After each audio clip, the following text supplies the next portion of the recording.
Pues buenas tardes, o bon vespre, como se diría aquí. Bueno, todavía no estamos en el vespre, pero bueno, ya estamos cerca. Ya va llegando, estamos cerca. Está cerca. Estamos una vez más aquí en el Club de Diletante, Sí. para continuar leyendo, ¿no? Que es lo que más nos gusta hacer.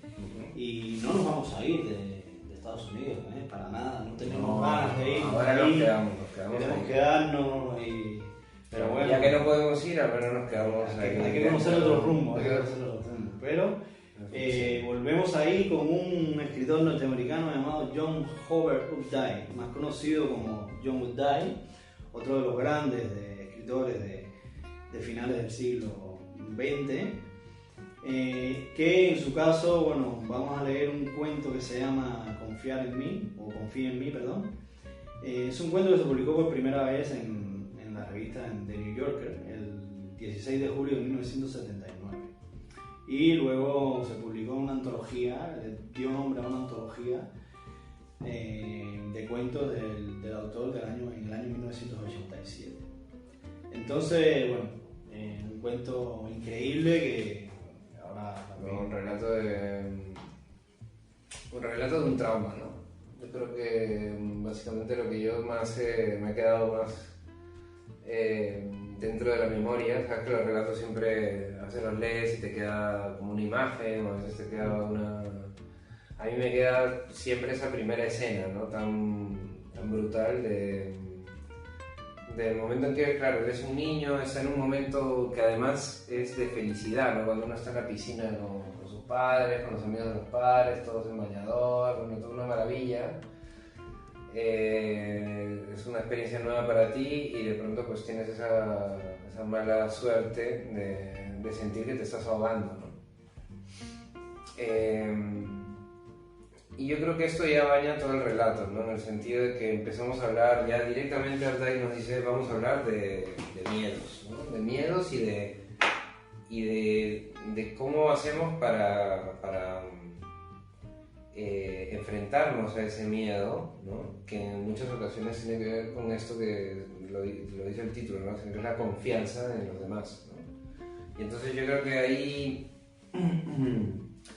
nos va contando varias situaciones en las que hay que confiar en alguien, ¿no? En el caso al principio era el padre, ¿no? En teoría el que le iba a dar esa confianza, pero es el padre el que por lo visto lo deja deslizarse, él está a punto de ahogarse, alguien lo coge, ¿no? Y lo narra muy bien, ¿no?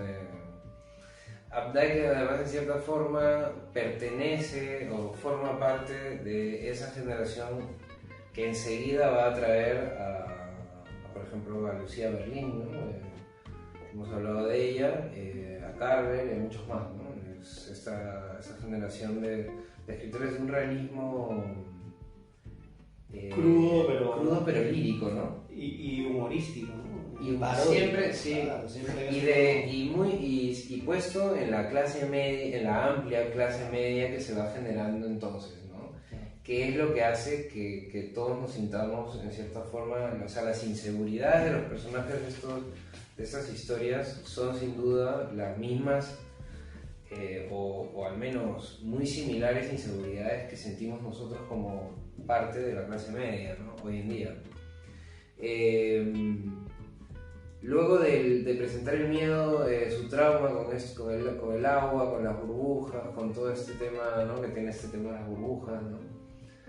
De ver las burbujas, él va intentando vencer su miedo, ¿no? De hecho sus hijos pues le ayudan a que aprenda a nadar y él, bueno, lo mejor que hace es nadar de espalda, ¿no? Cuando tiene la cabeza metida en el agua no puede, ¿no? Y luego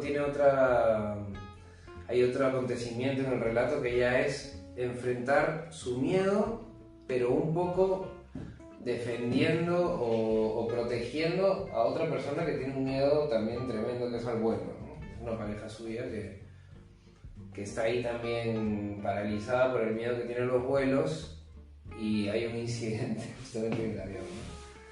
Y luego ya viene esta parte del relato que yo la tengo un poco más floja, ¿no? Que es esta parte en que ya él, por lo visto, confía en los hijos de su pareja, ¿no? Y estos pues le juegan una muy mala pasada. Y claro, esa confianza que hablábamos al principio, ¿no? Que uno para vencer los miedos tiene que enfrentar esos miedos, y a veces para enfrentarlos necesita confiar en alguien. Aquí justamente esa confianza... no, porque el relato es muy puñetero. En el narrador es muy puñetero, ¿no? Que eso es otra de las genialidades del relato, ¿no? Sí. Aquí estamos también con el relato que habíamos visto con la Berlín. Es una historia de un trauma, de una situación, de la confianza, pero a través de la vida, ¿no? Desde un suceso que nos ocurre en la infancia, luego como eso nos sigue ocurriendo de distintas maneras, ¿no? Sí, nos persigue, ¿no? Nos persigue, pero también porque claro, tenemos que decir que el relato comienza, yo creo que podríamos leer en la primera parte, para que la gente se haga una idea, ¿no? Dice, cuando Harold tenía 3 o 4 años, pues esto es lo otro, ¿no? Es narrado en tercera persona y está hablando de Harold, no es él. Sí, no, pero uno se identifica, hay un momento que... Es esta tercera persona absolutamente mimetizada en el protagonista, ¿no? Exacto. Cuando Harold tenía 3 o 4 años, su padre y su madre le llevaron a una piscina. Algo extraño, pues su familia raras veces iba a alguna parte, salvo al cine situado a 2 manzanas de su casa. Después de aquel día desdichado, Harold no recordaba haber vuelto a ver a sus padres en trajes de baño. Esto era lo que recordaba. Su padre, casi desnudo, estaba dentro de la piscina pataleando en el agua. Harold estaba de pie, temblando en el mojado borde de azulejos de aquella, suspendido sobre el fuerte olor a cloro, hipnotizado por la brillante y ondulada agitación de aquel gran volumen de agua de un verde azul que no parecía natural. Su madre, en traje de baño, en contraste con el cual su piel aparecía muy blanca, estaba apartada en un rincón de su mente. Su padre le pedía que saltase.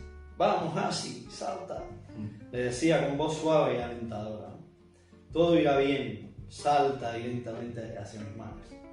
Estas palabras resonaron en la acústica apagada del agua y los azulejos y la luz del sol, agudizando la sensación de desnudez de Harold, la conciencia de su propia piel blanca. Su padre parecía extrañamente seguro y tranquilo en el agua, y el niño se preguntó tontamente al saltar sobre qué se sostenía el hombre.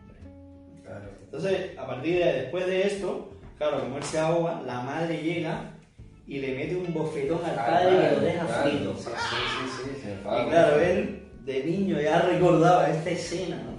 Pero luego lo curioso, cuando recuerda esto, toda esta parte, fíjate cómo todo es la luz, lumínico, el agua, la claridad, incluso la blancura de la piel, ¿no? Y es como a veces cuando tú ves en el cine, cuando se representan los sueños, siempre tienen como ese matiz así, como de ensueño un poco, ¿no? Y él lo consigue, o sea, le da ese tono a esa escena, ¿no? Es como muy cuidadoso en ese sentido. Se nota que es como el recuerdo de algo que en cierta forma es maravilloso y a la vez es terrible, ¿no? Eso es lo increíble. Mira, fíjate cuando está dentro del agua, las burbujas, todo tiene algo onírico, pero a la vez es terrible, ¿no? Y luego pasa a porque lo que decía, que es puñetero porque él va jugando con esto, ¿no? Y hay un momento que reflexiona sobre el acto de la confianza y lo puñetero que son la gente que te pide confianza, ¿no? Claro, tú confías en mí.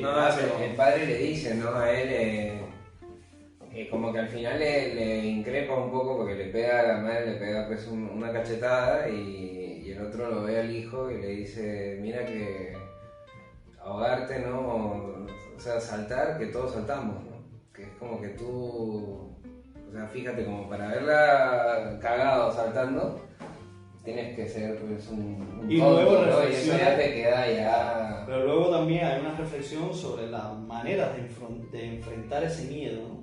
Está cómo tú enfrentas el miedo y qué es la confianza que otros te inspiran, ¿no? para enfrentarse a él. Y ahí pasa por ejemplo, a su primera mujer que no quería montar aviones, ¿no? Porque ya tenía ese trauma. y que tenía que montarlos con él, porque claro, y él le promete que ese viaje de Roma a los Estados Unidos iba a ser el último en sus vidas, ¿no? Y entonces precisamente, claro, entonces cuando despega el avión, su mujer, él siempre dice que las mujeres tienen una manera distinta de enfrentarse a estas situaciones de miedo, ¿no? O de desconfianza y de temor. Incluso hay una escena que creo que viene después, o creo que es esa misma, cuando la mujer se quita ya los tacones, estaba preparada. Claro, cuando le dice... O sea, aquí hay que hacer y brincar, porque la mujer le dice, cariño, ¿por qué no nos elevamos? Sí, sí, Claro, sí. está mirando por la ventana que el mar está ahí al mismo nivel y aquello no sube. Y entonces él dice, no, es cierto. No Además sube. que no sube, pero y lo que se ve, que es increíble, ¿no? Que es el agua, que es a lo que Claro. él le tiene miedo, ¿no? O sea, digamos que Sí. él tiene que tranquilizar a la mujer, porque la mujer es la que le tiene miedo a los vuelos, pero están volando encima del agua. Y o sea, van tan bajos que se ven los Y entonces barcos, él habla las de velas, ¿no? él le llama torturador, de este espíritu torturador del piloto diciendo, amigos, Amigos, se ha encendido una lucecita de aviso correspondiente a uno de nuestros motores de estribor y de acuerdo con nuestra política de absoluta seguridad, vamos a dar media vuelta y regresar al aeropuerto de Roma. Claro. O sea, nada peor, no te puede pasar nada peor en un vuelo con una persona que... y entonces de repente él mira en una de las salas del avión. Y aquí está la frase que tú dices, ¿no? Exacto. Dice, la esposa de Harold, fiel observadora de las instrucciones de seguridad, se quitó los zapatos de alto tacón y las horquillas del cabello. Claro. Y él se maravilló de nuevo ante el hábil dinamismo de las mujeres en momentos críticos. ¿Ves? Claro, esas observaciones del personaje, ¿no? Y luego, como si nos estuviera hablando de la misma historia, nos habla de una nueva situación, que es cuando la frase irónica dice, y efectivamente yo cumplí la promesa de que nunca más, de que aquel iba a ser nuestro último vuelo, porque finalmente lograron regresar salvos, porque a los 2 años nos divorciamos. Entonces ya... Pero entonces es ya- que también que es la primera parte del relato en el que aparece el título del relato, ¿no? Claro. Porque, por ejemplo, aquí dice, con frecuencia, al mirar por una de estas ventanillas ovaladas, había sentido algo falsamente tranquilizador en el orden estudiado de los roblones que sujetaban las planchas de aluminio. Confía en mí, decía el código metálico. Harold, en el fondo de su corazón y a semejanza de su esposa, se había negado a ello. Y esta negativa formaba en él un espacio vacío que siempre podía ser llenado por el terror. Entonces, claro, aquí realmente en este momento lo que era el conflicto inicial, ¿no? Que era este niño que sufre el trauma de sentir que se va a ahogar, ¿no? En brazos del padre además. Este conflicto inicial se convierte en el origen, en el conflicto principal de la historia, ¿no? Porque o sea, en este punto, ¿no? La confianza es como una especie de zanja, ¿no? Digamos, de abismo entre el miedo y la acción, ¿no? Y como esa zanja no se llena en ese primer matrimonio, ¿no? Eso se llena, o sea, ese vacío al menos, yo imagino esa negrura, es el terror, ¿no? Como lo dice él aquí, ¿no? O sea, esta negativa formaba en un espacio vacío, que vendría a ser este abismo, ¿no? Entre el miedo, que es una acción, es la preparación a la acción, y la acción, ¿no? Y él dice, esta negativa formaba en ese espacio vacío, ¿no? Se podía convertir siempre en el terror. Entonces, claro, aquí yo creo que deja claro cuál es el problema del personaje, ¿no?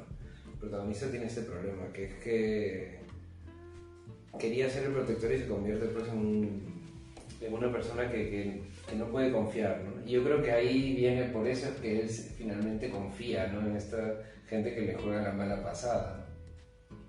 Claro, a eso iba, que es muy interesante porque, claro, fíjate lo que le dice el padre en el momento, porque él luego rememora y le pregunta al padre, dice, nunca supo cómo había ocurrido. Cuando lo preguntó, habían pasado tantos años que el padre lo había olvidado. Fue una vergüenza, dijo el viejo, en un tono suave en el que se mezclaban la tristeza y la afectación. Húndete o nada, y tú te hundiste. Esto es espectacular, porque claro, esta frase te marca, porque ahí está también la necesidad de hundirte. Y tu padre te enseña a hundirte. Y es verdad, te da permiso que él no tiene no está en sus manos que él te pueda proporcionar una seguridad convincente, definitiva, porque pueden pasar muchas cosas, pero él tiene que enseñarte y tiene que intentarlo. Y entonces es cuando él le dice, venga, tírate. Claro. Tírate porque te tienes que tirar, tío. No, te tienes que tirar. Tienes que tirar. Y entonces luego él va evolucionando como personaje, ¿no? Bien. Luego es marido, sí, que está tratando de solucionar los miedos de su mujer. Exactamente. Y después es padre, tratando, pero ya padre torturador. Ya no es una víctima del miedo, ni siquiera es un consejero, un contemporáneo, sino que es directamente el que te infringe el miedo, ¿no? Y entonces él narra una escena cuando está con su hija, que la hija tiene el bracket puesto, me parece, ¿no? Y la hija le dice, no, papi, quítame un tornillo ahí que me está matando, que está... Y él creo que se lo quita muy fuerte o algo así, como un hilo. Y claro, ahí él le dice, ¿te duele? Sí, me duele un montón. Y entonces él le dice, mira, aquí lo dice, mira, ya aquí es la segunda vez que él se separa también, ¿no? Sí. Dice, durante el tiempo de separación pareció que Harold le suplicaba a sus hijos en silencio mientras cambiaban de techo que confiasen en él, como cuando años atrás habían sujetado el corrector dental de su hija con unas tenacillas. Ella había acudido a él dolorida porque un alambre le pinchaba la mejilla, pero entonces cuando sintió los torpes dedos de él en su boca, abrió mucho los ojos por miedo a un dolor más fuerte, ¿no? Él la acusó, no confías en mí, padre. Y en la animación de su voz percibió un espacio crucial, una brecha entre otra vez se refiere en ese agujero. El desatino sería de él, pero el dolor lo sufriría ella. Esto es espectacular, como ven aquí, dice, el dolor de los otros no es el nuestro. Se presume que la religión trata de salvar esta distancia, pero los torturadores de cada generación la mantienen abierta. De no ser así, la compasión nos aplastaría. Respiramos en un espacio de indiferencia. Harold había percibido esta indiferencia necesaria en la voz del piloto al empezar diciendo amigos, y en la voz de su padre cuando le decía salta. Claro, ahí está la conexión brutal. Espectacular. Ahí está la conexión brutal entre... Es toda la secuencia, digamos, de la prolongación de ese primer miedo. Y entonces dice, y la había percibido en sus propias palabras tranquilizadoras. Lo que le decía a su hija, dice, sé que ahora sientes la presión, amor mío, pero si te estás quieta, solo será un momento. Claro. Bueno, te has movido. No, claro, como que o sea, te duele porque te moviste. Te moviste y además él se convierte... Harold se ahogó porque se tiró mal, digamos. Harold se convierte en su padre, ¿no? Se tiró Harold se convierte en su padre. ¿Y por qué? Porque también se da cuenta en ese momento en que a él no le va a doler, ¿no? O sea, a él no le va a doler. Luego pasamos a otra escena donde él vuelve a ser esposo y víctima. Víctima después. Él primero quiere convencer a su nueva mujer, que es una mujer que tiene 2 hijos, se van a esquiar a la montaña. Sí. Y claro, él se va con los hijos de ella, con sus hijastros a la punta, porque los padres de los niños le habían enseñado a esquiar y él esquió con ellos. Sin embargo, la madre se mantenía baja en la zona La zona verde. Infantil, digamos, menos elevada. Pero él dice, no, tenías que ella le dice, tenías que haberme visto. Y le digo, no, si te quiero ver, vamos para que. Y se la lleva de arriba. Claro, si tú no. Si tú logras hacer eso, puedes hacer mucho más allá arriba, ¿no? Y entonces va para arriba y claro, ya cuando empieza aquello, ya él se da cuenta de que él está volviendo a ser ese torturador, ¿no? Del confía en mí, pero al mismo tiempo tiene confianza en que ella lo va a conseguir. Sí. Porque claro, dice, sí, mi vida, tú puedes, no sé qué. Y entonces él está buscando llenar esa zanja, ¿no? Claro. Y entonces, claro, pero al final se da cuenta que no. Suplir esa seguridad, esa que es lo que todo el mundo busca, ¿no? Que Cuando tú dices confía en mí es porque tú estás buscando la seguridad. Y en cierta forma tú estás buscando que la otra persona solucione lo que tú no has solucionado. Básicamente eso es así, ¿no? O sea, es como que yo tengo mis miedos, pero verte a ti en aprietos me consuela en cierta forma mis miedos, ¿no? Porque claro, yo te puedo proteger en este momento, ¿no? Ahora, claro, yo confío en que tú vas a enfrentar tus miedos y los vas a superar, ¿no? Pero en el fondo lo que estoy confiando no es en que tú superes tus miedos, sino que yo a través de tu experiencia supere los míos. O sea, es que él se va dando contra la pared constantemente, porque no, o sea, no lo consigue, ¿no? Porque no es el camino, no es el camino. No, y ya... Para rematar, porque ya digo, el relato es espectacular.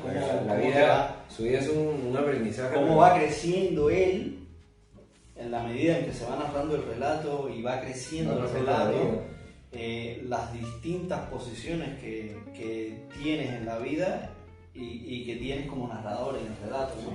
Cómo se va metiendo él en esas voces, ¿no?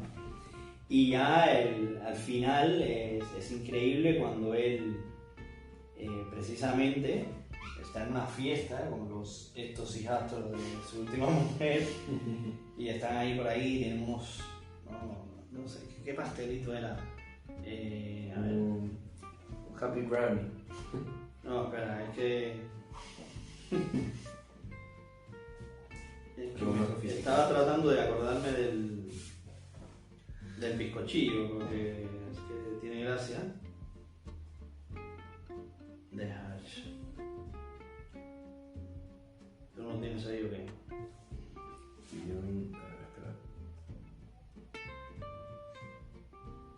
Espera. Mira aquí, ya está. Aquí precisamente al final, bueno, decir que la mujer se cae en la nieve, no sé qué. Sí. Dice, los bosques que les rodeaban, raras veces percibidos a tan poca velocidad, parecían congelados por una magia extraña. Tenían la irónica calma de los roblones de un avión. Aquí remite al recuerdo del avión. Los hijos de ella les estaban esperando en el borde del aparcamiento que se vaciaba y tenían lágrimas en los ojos. Traté de enseñarles, les explicó él, pero vuestra madre no confía en mí. Otra vez la culpa es de nosotros. Y entonces, dice, durante el mismo periodo peligroso, Harold asistió a la fiesta del 17º cumpleaños de su hijo. Que es su hijo, no los hijos de ella. O no, este es los hijos de ella. Dice, en la casa que habían abandonado. Dice, cuando se disponía a salir corriendo para tomar el tren de la tarde y volver a su apartamento en la ciudad, vio una nueva fuente de bizcochos, es lo que la palabra que usa, bizcochos, que se estaba enfriando sobre la cocina. Preguntó a su hijo, ¿qué son? El muchacho le dirigió una sonrisa angelical. Bizcochos rellenos de picadillo. Toma uno, papá, puedes comerlo en el tren. No será una jugarreta. Será una jugarreta, ¿no? Dicen que va, los otros muchachos los cosieron como broma para mí. Es más bien la impresión que causan, no hacen daño. El joven Hassid, era goloso. Era goloso y tenía debilidad por el almidón.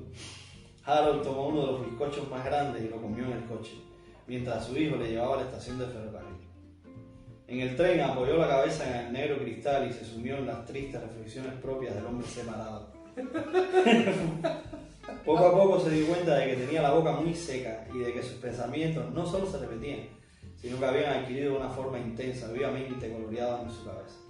Se apretaban unos sobre otros como capas de esquisto y eran policromas como insignias de campaña.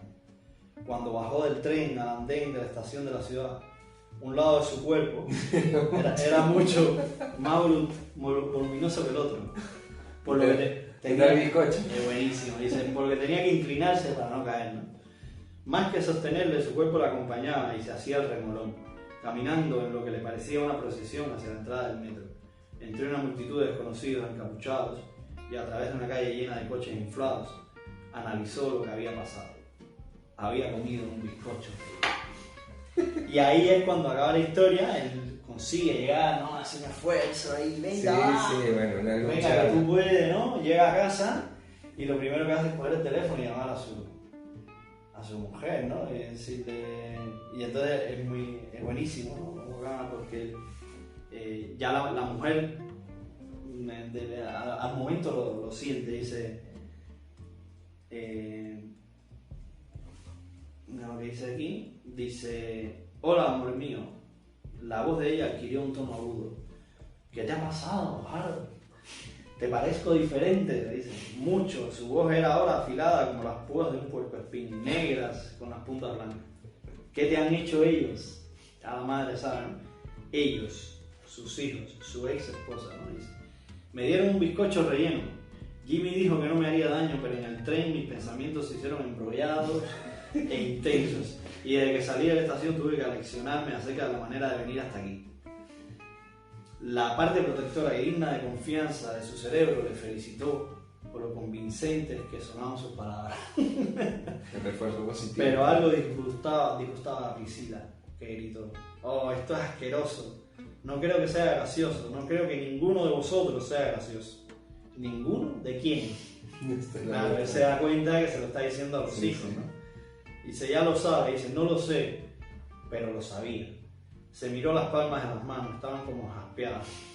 Amor mío, creo que voy a vomitar, ayúdame. Ahora no puedo, dijo Priscila y colgó, ¿no? Y entonces dice, el chasquido sonó como una bofetada, la misma resonante bofetada que había restallado aquella vez junto a su oído. Salvo que su padre se había convertido en el hijo y que la madre era ahora su amiga. Pero una cosa era cierta, no había sido por su culpa, y de algún modo le echaban en cara que sobreviviese. Porque claro, aquí ya él dice, bueno, esta vez yo al menos no fui el torturador, claro, he sido la víctima, ¿no? Porque en la primera situación la víctima había sido, bueno, él se traga, pero el del bofetón fue el padre, ¿no? Sí. Entonces dice, las palmas de sus manos, menos moteadas, parecían pálidas y arrugadas, como almohadas incómodas. En el bolsillo, imagen, ¿no? Ah, buenísimo. En el bolsillo de la camisa, Harold encontró el billete de $1 rechazado en la entrada del metro. Hacía muchísimo tiempo. Mientras esperaba que Priscila se calmase y le llamara, volvió al billete y observó en el dorso al ojo místico sobre la pirámide truncada y leyó una y otra vez la máxima impresa por encima del one, ¿no? Que es la máxima de In God We Trust, ¿no? Sí. En Dios creemos y confío en mí, ¿no? Sí. Y ahí es donde ya el relato te lleva otra vez a ese plano de la existencia, ¿no? Sí. De que tú realmente no tienes a nadie que te pueda garantizar y únicamente a Dios, ¿no? Sí, que pudiera estar ahí. Que al final sí, exacto, que el miedo es una cosa persistente, ¿no? En la vida. Como que aparece de pronto en una situación incluso idílica, ¿no? No, porque de algún modo de todas las situaciones realmente sale ileso, entre comillas, ¿no? Pero, sí, pero... porque es decir, logra vencer la situación. Claro, pero siempre hay heridas, ¿no? Pero, sí, pero lo que me refiero también es que en general lo que hace que, o sea, al menos tan cercano el relato, es que en general todos salimos, entre comillas, ilesos, ¿no? O sea, a veces tenemos alguna circunstancia cruelmente transformadora, ¿no? Pero en general tenemos situaciones en las cuales se va volviendo a poner a prueba ese miedo original, ¿no? Y nos persigue durante toda la vida. O sea, y siempre tiene que ver un poco en ese plano con una experiencia, quizás con nuestros padres o lo que sea. Y en este caso es algo muy particular porque es una situación ideal idealizada, ¿no? O sea, cuando él escribe además tan perfectamente esa luz, el agua, la claridad, los cuerpos desnudos, además todos como muy regios, ¿no? Y en esa circunstancia, él es el saboteador, ¿no? O sea, el miedo se origina por su culpa. Por su culpa, responsable, ¿no? Claro, o sea, al final el miedo, más que a las circunstancias, es a la responsabilidad de las circunstancias, ¿no? De hacer daño. Y claro, al mostrártelo en todas esas dinámicas diferentes de la vida, en las que se posicionan distintas circunstancias, te vas dando cuenta de que siempre tiene que ver con la responsabilidad, ¿no? Justamente con el confía en mí. Eso es bellísimo. Había un maestro, que no recuerdo ahora quién es, que le preguntaron, que claro, los hombres sabios en teoría no sienten miedo. Sin embargo, a este maestro le preguntaron que si él tenía algún miedo y él dijo, solo tengo un miedo y es el miedo a hacer daño. Claro, que el miedo a hacer daño ya es tremendo porque es que claro, no, y además recoge prácticamente todos los miedos de la vida. Es que ese es lo que tú no quieres es, coloquialmente hablando, cagarla, ¿no? O sea, tú quieres pasar siempre, si se pudiera, pues desapercibido. Porque claro, por la vida, siendo ¿no? un niño, él no fue la víctima, entre comillas, del castigo, digamos. No, claro, porque el otro le dijo, Pero mira que hundirte. No, y claro, pero él de algún modo tiene cierto complejo de culpa con respecto al padre, porque claro, la madre se enfada con el padre por su culpa, ¿no? Por haber sido esa situación. No, pero ya la circunstancia también de fijarlo contra el padre, ¿no? Es bastante sugerente, ¿no? Porque es verdad, o sea, realmente pues el hijo, pues hombre, tiene ese espejo con el padre que es en general su gran conflicto, ¿no? De la vida, vamos. Y ahí lo pone, ¿no? Y luego él se pone en la situación de padre también, ¿no? De padre, de padrastro, de marido, de porque al final lo que está hablando es eso, ¿no? De los miedos de la existencia y de los riesgos que uno tiene que acometer para poder vivir, porque y de la culpa también, ¿no? O sea, porque fíjate cómo después de que siempre hay algún problema o alguno de estos acontecimientos traumáticos o desagradables, hay como una lucha por no tener la culpa.